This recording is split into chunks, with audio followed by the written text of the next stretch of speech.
really started 7 months ago in October, where I kind of basically wrote a proposal like I would for a grant and basically built the festival spec, decided on the lineup, and then worked out who I was going to speak to and wrote to those interstate bands. I think the big thing about this is a lot of the local bands and acts probably don't play in front of this amount of people, and I think we wanted to kind of bring the community together and bring some of the more well-known bands from interstate, make links between local bands and interstate bands. So I think that was a key thing for us, is making those links and building that network.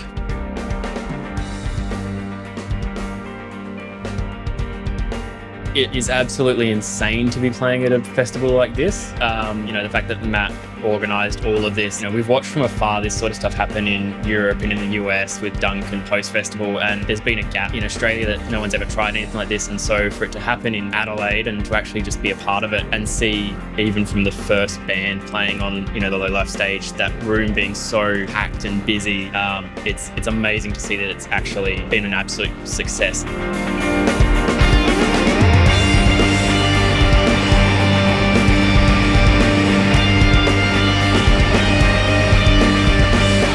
We're not seeing as many interstate bands come to Adelaide anymore. That's a bit of a thing, and I wanted to try and give them the support and resources to come to Adelaide. And I guess it gives the local bands a chance to have that support opportunity with those bigger bands. Echoes Fest is just such an amazing opportunity that bands in our sort of niche genre don't often get. Being able to play along idols like Meniscus and Treebeard and Bear the Mammoth, it's a really special opportunity. I think this is going to be a really good starting point for the post-rock community in Adelaide. Yeah, I think it's really cool with these interstate festivals, especially for us being a Melbourne band, expanding our horizons in terms of lineups. Like, a lot of the time we play with sort of the same flavours of bands and that kind of thing, and getting to jump over to Adelaide and be on this awesome lineup with so many cool bands, a few who we've never heard of before, is really cool.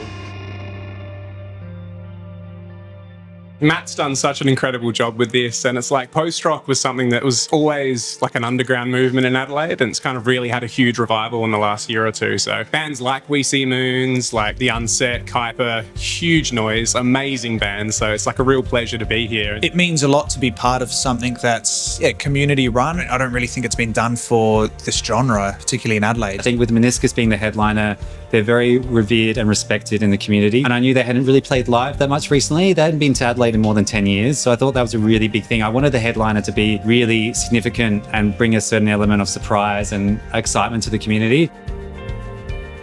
G'day, we're Meniscus, we're from Sydney, and we've been doing the post-rock thing around Sydney for close to 20 odd years now. It's been an incredible journey, and we're just so stoked that we've got to this point and being able to, share the love, basically. The addition of Echoes is wonderful for the community. Ever since we arrived today, it's just been friendly faces, it's been people that I don't get to see very often.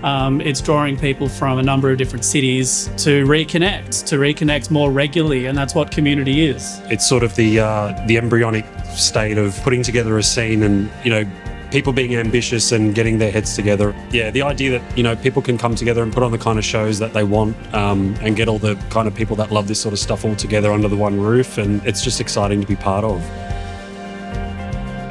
Treebeard have been kind of growing in the ranks in post-rock in the last little period, a lot of recognition internationally. Bear the Mammoth, love those guys. I've been speaking to them for a while. They're staying in my house currently. Yeah, we always love coming up to Adelaide. This festival is incredible. The way Matt and Aaron and everyone have put it together and managed to pull it off like this, it's really inspiring. It means the world to be invited to come and play this. It's very special.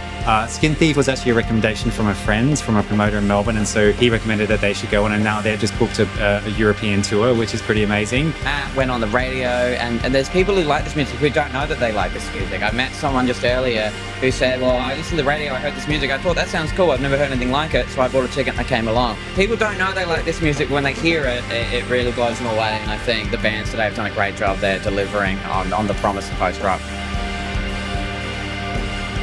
We are thinking about growing this event to be a yearly event. I'm conscious that to make the event happen again, I need to have a really good mix of local bands and interstate bands to come to the scene. And so we're thinking about, would we bring maybe an international act down the track? Playing a festival like this is amazing. We don't get opportunities like this very often, especially festivals. They're very hard to get into. Having a festival that is post-rock, post-metal based, especially here in Adelaide, is amazing. The whole intent of this was not just about bringing really cool post-rock bands over from interstate, It was about the local scene here as well. Like, it's really grown in the last few years. There's so much energy and excitement here that I think the opportunities that are going to come from this and the way that this community is going to build, considering how big this first year has been, I think it's going to take off astronomically. And this is going to be like that point in time we look at as when post-rock in Adelaide really started to kind of skyrocket.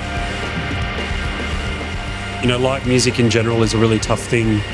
You know, there's a lot of investment in terms of time and money. The fact that, you know, this thing can be put together and gotten off the ground in 2026 is really, really important because, you know, if there aren't people out there putting this sort of stuff together, then these sort of scenes will just die off and venues like this will cease to exist. So just hopefully it grows into something mega that we can look back on and say, hey, we were part of the growth of that thing. The more festivals we get like this in capital cities around Australia, the better. So congrats to Matt and the team. This is a really good addition. I'm glad to be here.